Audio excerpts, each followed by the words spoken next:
We show up in the party, flyer than everybody. We show up in the party, flyer than everybody. We show up in the party, flyer than everybody. We show up in the party, flyer than everybody. We show up in the party, flyer than everybody. We show up in the party. We show up in the party.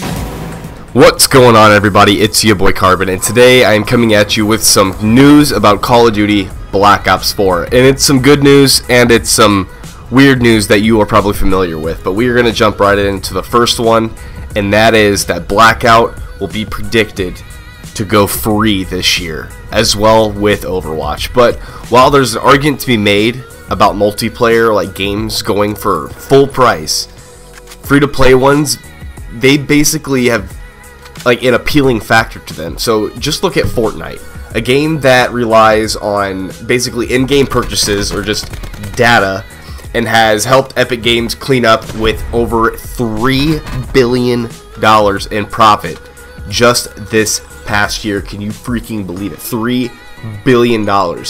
And of course, 2018 will probably go down as the year of Fortnite, like forever. So what's next? So according to an analysis from Games Industry International, two more big games could take the free-to-play route, and there's sure to be, surprise choices for the fans. So Michael Pachter, I think I'm saying it right, Michael Pachter is the analyst for Wedbush Industries, and he recently spoke with the team about predictions for 2019, and among them was the indication that Blizzard's hit multiplayer game Overwatch would be joining the free-to-play ranks over the next few months, followed by the Blackout mode in Call of Duty Black Ops 4. So Pachter basically said, and I quote, I think that the 18 Overwatch League owners have been assured by Blizzard that it will expand the audience for Overwatch. The most expedient way to do this is to make the core game free-to-play in order to attract tens of millions of new users, who ostensibly will convert to OWL viewers, or Overwatch World League viewers. I expect this by mid-June, the third anniversary of the launch of the original game. Disgruntled players who bought the core game will likely be compensated by being given free stuff, skins, or other cosmic items. Now, it's a plan that makes sense. So, as Blizzard could easily clean up on profits from the loot boxes and in-game purchases, but it would definitely be interesting to see what would be offered to those that have paid full price for the game. So, as for Blackout, it would obviously make the shift a little bit later on Black Ops 4, which is currently selling well for Activision, and Blackout will go to FTP as, at least a month prior to the launch for next year's Call of Duty, and FTP is free to play. So in order to promote the new game, Pachter predicted. So that also clicks, it makes sense, since going with a free to play approach would keep players around as Infinity Ward's new Call of Duty game makes the rounds, and that is predicted to be possibly Call of Duty Modern Warfare 4. So, but neither Blizzard or Activision have confirmed these plans yet, so basically just take that analysis with a grain of salt. And then, however, E3 2019 is just around the corner, so definitely expect a 1-2 punch of an announcement from the publishing team. That would make complete sense as far as the timeline, but perhaps we could hear something even sooner, as we've seen Call of Duty games announced in the past before the show, and this is usually with little tips and Easter eggs hidden within the internet and in games. It's usually fun to get the community involved in that, and I hope they do. But Blackout going free would absolutely be great. I think Blackout could be a game that could be played for years to come, and I hope it does, because this is a great game. I feel like it's the game I've been waiting for forever. And now the next bit of news we're going to talk about here, and it's not really news, but for those of you who like using the combat knife, which is basically one of Call of Duty's staple items throughout the franchise, but it's basically, the melee weapons, but it's not working very well, and the fact that it's not working, the fact to take down opponents, and they don't always seem to be working as well as they should. But originally, melee weapons were just, included as a part of the game, with players able to pull out their knife and stab enemies who strayed too close to them, with the press of a button, and as seen in games like Call of Duty 4 and Modern Warfare 2. But however, in more recent additions to the franchise, the ability to carry a melee weapon automatically has been removed. So with players in Black Ops 4 having to choose to carry one of these objects at the cost of one of their Create a Class points. And while most players now choose to go with a melee weapon, some still decide to stick with and have tried and kept using their trusted items, but basically using them as a secondary instead of a pistol or a launcher.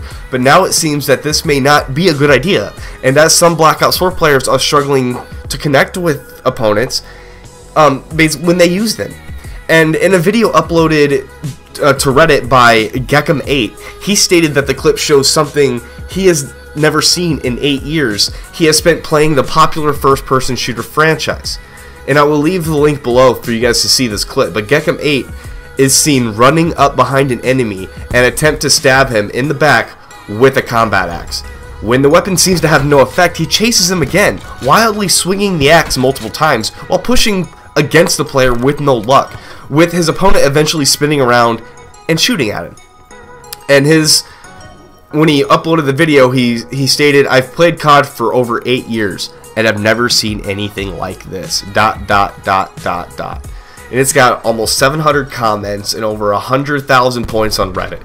And while Gekim says he has never seen anything like it before, a number of other Black Ops 4 players commented on the thread on Reddit saying they had suffered from a similar issue. And then Activision and Treyarch have yet to comment on the problem, but fans of the game will be hoping it's patched in the future update because it just takes the fun out of the melee weapon. I remember back when I used to think I was a ninja and I would go use the melee weapons. Like, they just aren't as fun as they used to be, and I wish they would be. And then let's jump into the next bit of news here. Is the Koshka the best sniper rifle in Black Ops 4? And I saw this article and I couldn't believe it, because I am not a fan of the Koshka. I think it's ugly, but as far as the best weapon, I don't think it is. And while some preferred the Paladin or the 50 cal, others use the Koshka to pick off enemies, and fans of each have been defending their weapon of choice for the past few months. And let's just to throw them out here, Driftdoor, a YouTuber on Call of Duty, is hoping to settle the argument with his latest video, in which he takes an in-depth look at the Koshka to find out just how good it is at Black Ops 4. Now, I just got my new mic, and I can't wait to upload the video doing an in-depth analysis on all the weapons so I can show you why it's not. It really isn't. But Driftdoor states that the lowest damage the Koshka will deal with one shot is 150 health points when the bullet hits the hands or feet of an opponent. And while a shot to the head, neck, or chest above the pectoral muscles will usually result in a one-shot kill even if they are using armor. And while other players enjoy quickscoping with sniper rifles, do use the Koshka. Driftdoor believes that, those who are sticking with the Paladin or the 50 cal in Black Ops 4 are making a mistake. And then Overbay reckons that the Koshka is the most well-balanced sniper in the game, arguing that the weapon's better mobility sets it apart. But for some reason, I just don't share that thought, and I think maybe just because the gun looks ugly, and I hate the scope of it. But given its impressive damage statistics, Driftdoor thinks that the Koshka with the quick draw and either a scope or an elo sight can be used to, great effect in Black Ops 4, especially in close quarters combat where sniper rifles generally struggle. However, it's a different story in Blackout, Call of Duty's Battle Royale mode. Driftdoor says that the Koshka is perhaps the worst sniper rifle you can use. And thank you, that is what I've been getting at. The Koshka is still a decent weapon, in this mode, but if it's all you can find, the Paladin is more powerful at long range and the SDM, than the Outlaw, which has a faster rate of fire.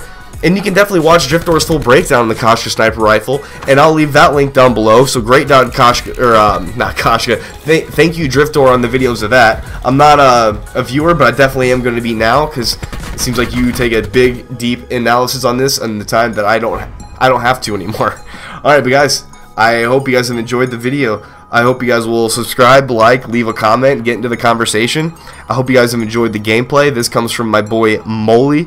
He sent me the video via email, so if you guys want some background footage, send me your games, and I'll be sure to throw them back there, guys. Peace. Love ya.